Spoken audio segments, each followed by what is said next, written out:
इस बंदे ने खेला बहुत बड़ा गैम्बल।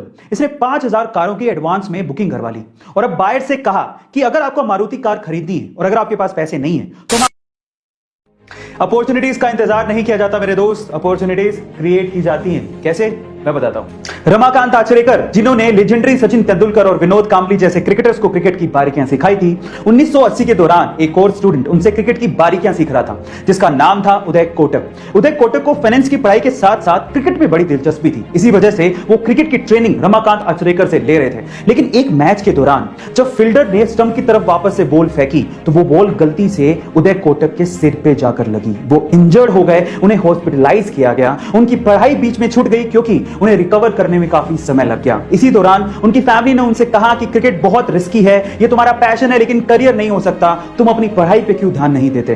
तो फाइनली उसने क्रिकेट को छोड़ दिया और अपनी फाइनेंस की पढ़ाई पर ध्यान दिया, अपनी एमबीए पर ध्यान दिया। इसी दौरान उन्होंने इंटर्नशिप करने के लिए एफएमसीजी कंपनी हिंदुस्तान लीवर को ज्वाइन किया और इंटर्नशिप खत्म होते ही हिंदुस्तान लीवर से उन्हें एक बहुत अच्छे पैकेज का ऑफर दिया गया, लेकिन उन्होंने ये पैकेज ठुकरा दिया। इतनी छोटी सी उम्र में इतनी बड़ी कंपनी का पैकेज ठुकरा देना कोई छोटी बात नहीं होती। उसके बाद उन्होंने अपना बिजनेस शुरू किया। हिंदुस्तान लीवर जैसी बड़ी कंपनी का ऑफर ठुकराते टाइम उदय ने यही सोचा कि पहले अपने बिजनेस के लिए ट्राई तो कर लें, अगर फेल हुए तो फिर जॉब तो करनी। और इसी वजह से उसने अपनी कंपनी शुरू की जिसका नाम था Kotak capital money finance limited. बहुत लोग अपनी जिंदगी में सिर्फ ये शिकायत करते रहते हैं कि उनके पास कैपेबिलिटीज बहुत है, लेकिन उन्हें कभी अपॉर्चुनिटी मिली नहीं। अपॉर्चुनिटी मिलती नहीं है मेरे दोस्त, वो कहीं आपके आसपास ही है, उसे ढूंढना पड़ता है। और कुछ ऐसा ही किया उदय कोटक ने। उदय कोटक का दिमाग बहुत तेज चलता था।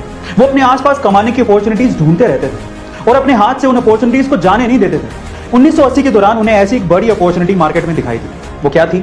उस दौरान मारुति 800 कारों का बड़ा क्रेज था, पर अगर आपको ये कार चाहिए तो आपको एडवांस में पूरा पैसा देना पड़ता था, लेकिन साथ ही कार की डिलीवरी के लिए 6 महीने का इंतजार करना पड़ता था। अब इस बंदे ने यहीं पे अपना दिमाग चलाया, क्योंकि जहां पे समस्याएं होती हैं वहीं पे अपॉर्चुनिटी होती है कमाने की। समस्याएं थी दो। पहला, पूरा पैसा देना पड़ता था कार की बुकिंग के लिए। दूसरा, 6 महीने का इंतजार करना पड़ता था। इस बंदे ने खेला बहुत बड़ा गैम्बल। इसने 5,000 कारों की एडवांस में बुकिंग करवा ली और अब बायर से कहा कि अगर आपको मारुति कार खरीदनी है और अगर आपके पास पैसे नहीं है तो हम आपको 30% के ब्याज पर लोन देंगे। लेकिन इंटरेस्टिंग पार्ट था आगे। उन्होंने कहा कि जब आपका लोन शुरू होगा आपको गाड़ी की डिलीवरी तभी दे दी जाएगी, यानी कि आपको 6 महीने का इंतजार करना ही नहीं है। आखिरकार ये इतना बड़ा गैम्बल काम आया और उन्होंने इसमें बहुत पैसा बनाया। फाइनली उदय कोटक के दिमाग के चलते कोटक महिंद्रा पहला ऐसा प्राइवेट बैंक बना जिसे आरबीआई ने बैंक चलाने की अनुमति दी थी। इसीलिए हिम्मत मत हारो, अपॉर्चुनिटीज का इंतजार मत करो, उन्हें क्रिएट करो।